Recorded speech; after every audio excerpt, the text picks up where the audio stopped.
Welcome back to Proxy, everybody, and today we are going to be looking at the Ynnari rules of 10th edition and trying to figure out if they're actually worth using. As a lot of you have pointed out to me, either in the Discord or just on the channel comments in general, Ynnari is a little bit weird this edition because it doesn't seem like there's very many benefits outside of being able to take Drukhari units, as the Ynnari themselves don't have any particular special rules. However, I would say that taking Dark Eldar units in an Eldar army could be something that is extremely powerful, and that's something we're going to examine today and over the next couple weeks as I do a series of Ynnari videos. Alright, so without further ado, let us go ahead and jump right into it.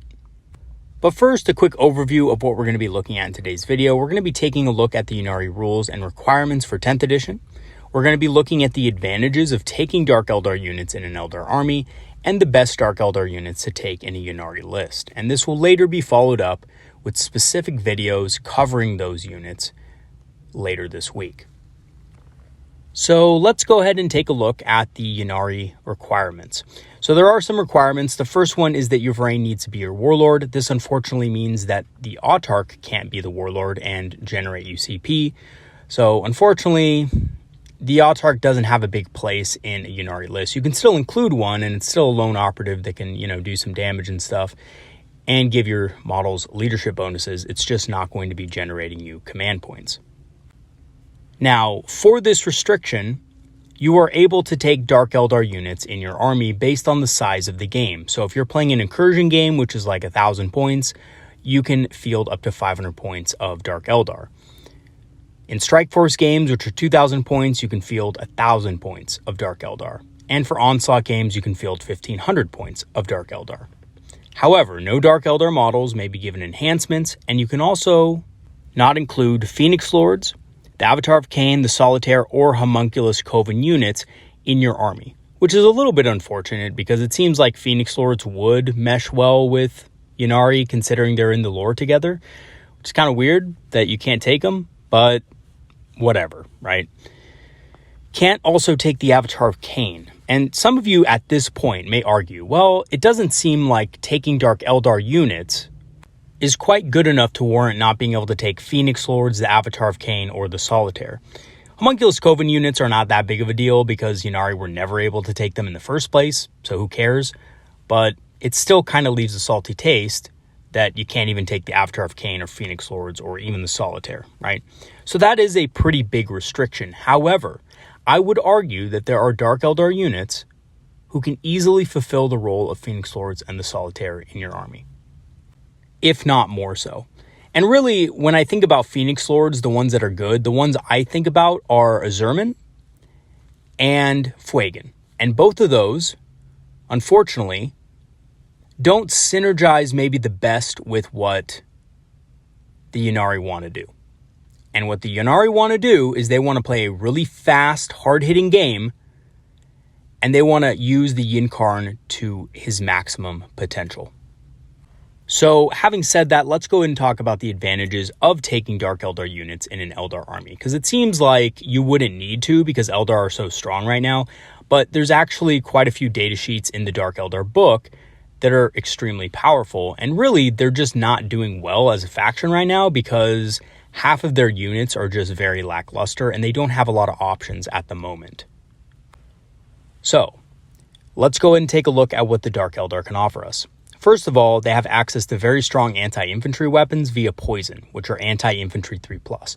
We do not have really any weapons in our army that do this, right?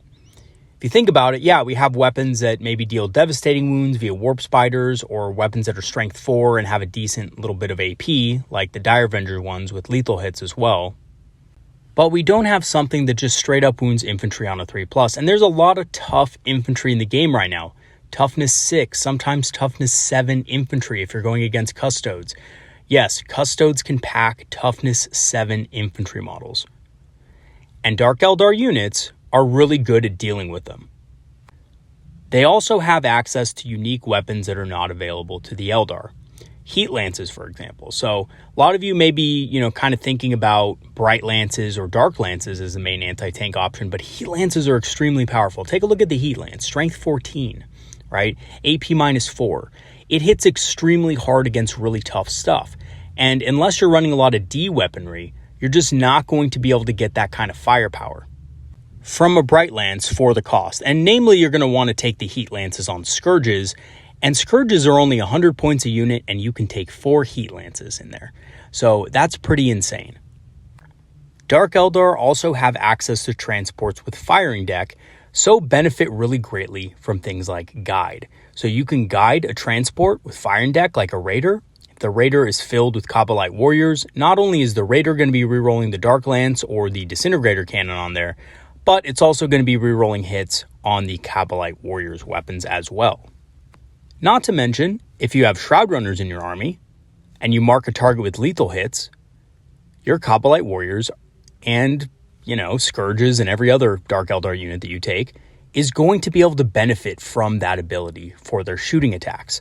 So not only are you getting Poison 3+, but you're also getting lethal hits on top of that, and potentially with Guide, you can reroll that. There's a lot of good and powerful combinations that you can use in a Ynnari army. And lastly, probably the best part about this is that you get to cherry pick the units that you want to out of the Dark Eldar index. So Scourges, Kabbalite Warriors, Reavers, you get to pick the very best ones to fill in the niches that you need to perform in your Craftworld Eldar army. And on top of that, they get unparalleled mastery, so they all get a reroll to hit and a reroll to wound. So what are all the best Dark Eldar units to take in a Ynnari list? So first of all, Reavers are very good. They're extremely fast. They actually are faster than jet bikes at movement 16. They do damage to units they move over, mortal wounds on a 4+. They have a special weapon, either a heat lance or a blaster. And they're pretty good in melee too, they're not the best unit, but they are decent for their cost. Scourges, on the other hand, are one of the best units in the Dark Eldar Index. They're hard-hitting. They have 4 special weapons in the unit, and there's a lot of different special weapons to choose from. And they're pretty hard to pin down because they move after shooting, just like Shadow Specters. Kabbalite Warriors have great shooting as well, and also have sticky objectives, which is much better on a shooting unit than it is a close combat unit like Storm Guardians.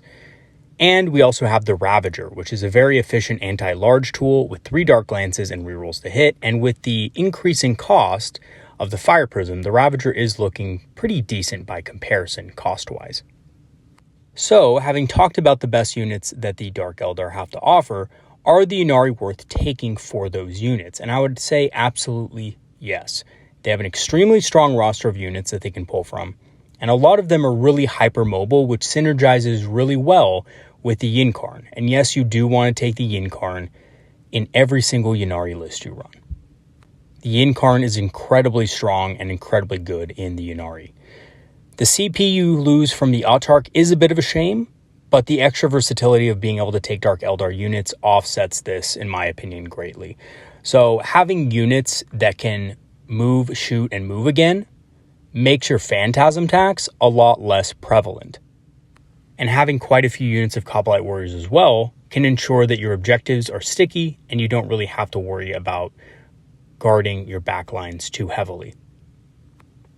Alright, so in conclusion, over the next couple weeks I am going to be creating a series of videos looking at the Ynnari in depth and exploring some of the most effective ways to play them. And personally, I'm very excited for this. I've always liked the idea of the Ynnari and mixing Dark Eldar and Eldar units together, so I can't wait to share some of my ideas with you guys as well.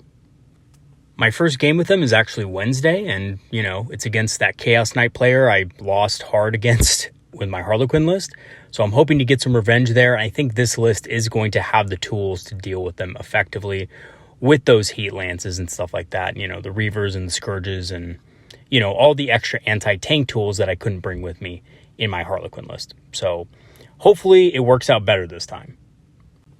And yeah, that's going to be it for today's video. So thank you so much for watching, and thank you to all my patrons and supporters for supporting the channel over the last months. Your help has been greatly appreciated. We're almost coming up to a year now, and I'm really happy at where the channel's at. And I think we're growing as a community, and that's something that's, always really awesome to see. If you do want to join the Patreon community, you can go ahead and look at the link in the description. I have free trials activated for you, so you can get in for free.